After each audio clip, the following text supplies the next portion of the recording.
La question est celle-ci. À la personne de Fabregas, maestro ainsi que héritier Watanabe. Pendant que vous étiez en Angola, Fabregas à l'écart de la TV, parmi les bons chanteurs, la musique a bien abouya qui batia héritier Watanabe na Rana Bango. Qu'est-ce qui se passe entre l'artiste Michel Fabregas ainsi que héritier Watanabe? Bon, mon Fabregas a frère Nabiso, Aza. Na âge à petit nanga mais avait déjà moto azo gérer bateau aza président à groupe azo mérité moi ba respect naé mais ce qui a ignoré que bacha héritier était eza pour leur mususu ba meka ko tchaeka ko tchaeka to longolango parce que michama de aka te eza betaka te eza azo luka bachaeka bachaeka panani mokonza mboka chaeka abando répondre ye po ye pazwa makambo poko kanza te ko beta disque non na bar réseau beta nde so cheli baya bato ba osukola ba oya te Fabregas oui c'est bon c'est encouragé a osala ba titan travail na ye a obimisa ba disque ne banzembo zo betama mais ko sukolisa bato na ndako na bango ba sukoli ba bitoke musique à Fabregas a la capacité wana te. Nda beta album yana so de comprendre ndobi ana capacité na beta ga album ba production ba concert beta te niveau en ezate beta na showbiz a plein craquer motuta atondi sa showbiz kofi kuta kokite e bongo Fabregas linzanza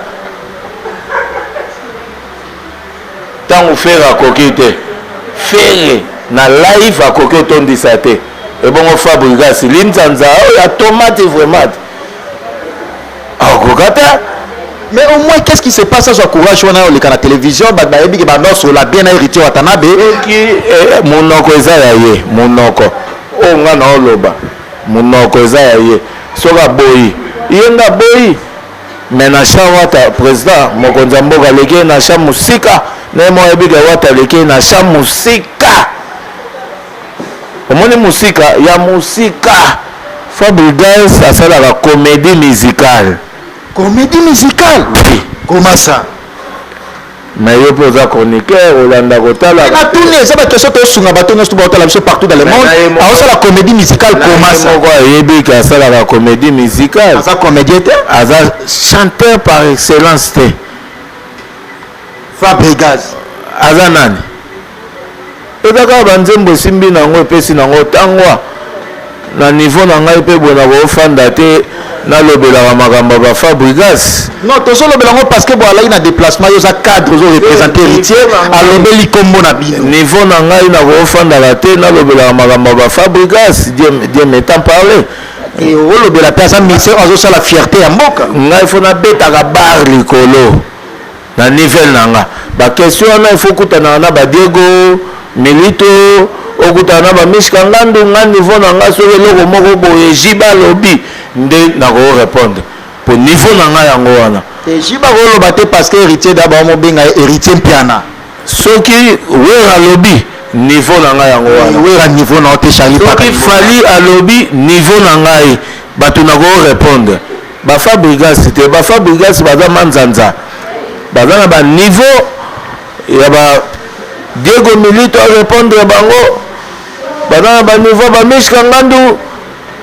bana ba niveau kuta ba Olivier raté Olivier rako gérer Fabregas facile ozolo belango na concept nini nazolo belango na concept ya nivel ya makambo ndule potango mokonza mboka bando betisa nzembo na bafle Fabregas aza na école na matete wana toyebi siko tango olinga bando minimiser ngai siko na otala niveau na nga nde na ebeli ndule po nga ba camarade na nga ba connaissance na nga baza ba patron ba millionnaire voilà sur le plan musical bato ba gérer ndule o lelo ya Congo baza ba camarade na nga ya koyeba na boye yo comparer faire na Fabregas nga niveau na nga na otangelo yango wana ka jiba kokoloba na ye na telemi mpo na lobela weka kokoloba na ye na lobela ba Fabregas te sotango to sote page Fabregas azali nzanza aobeta wapi akobeta yapi omoni koma obimisa banzembo ezoleka nango lokola ma lobo kaka lobo énergie kaka sauter page chance na Fabregas a continuer chemin na ye na ngolo ya nzambe ne bapesi ye mwa makambo wana moke agérango asalela yango bien mais mpona kolobela Fabregas niveau na nga te soki ozwi chance ozwa badiego milito olobeli bango comprendre mpo ngai deja ndenge nalokaka na bapoka cha masunda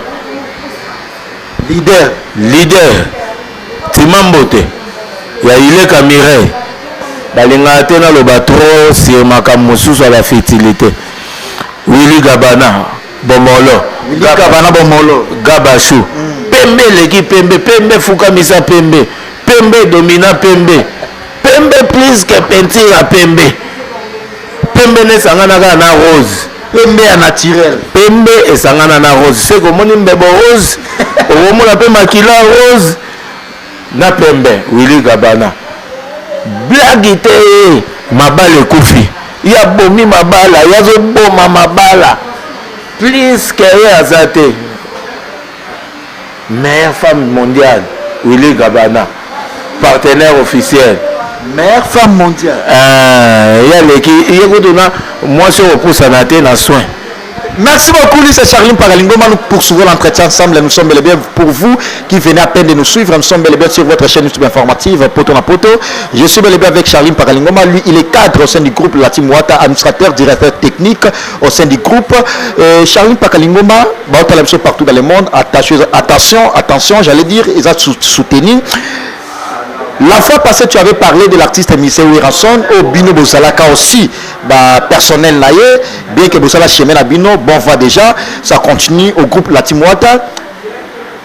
Il y a 2 jours passés, l'artiste avait lancé sortie officielle, il y a association naïe à nous les Congo. Il y a beaucoup de gens qui se disent, qui se posent beaucoup de questions, que l'artiste a commis dans la vision, il y a aussi la politique. Artiste vraiment pour la musique, à comme Tikango déjà, moi à côté. Et n'a posé question là pourquoi.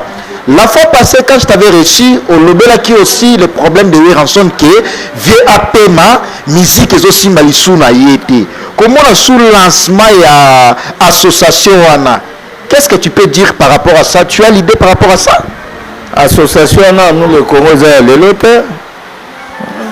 Lancement officiel nango ça la garantir et le problème te mon vieux na lobby te vieux a ko musique te na bi que vieux apema pour makambu o ya sala ils ont prouvé déjà de quoi azala capable oui c'est la question opema te il faut pema ba niveau ba vieux il faut pas mo beta a beti ndule moko 2 ndule 3 ndule na année ya josa coup ba beta bongo te boya beta na année ya josa comme le club d'amis boya Kofi Olomide Mama Kofi bazo forcer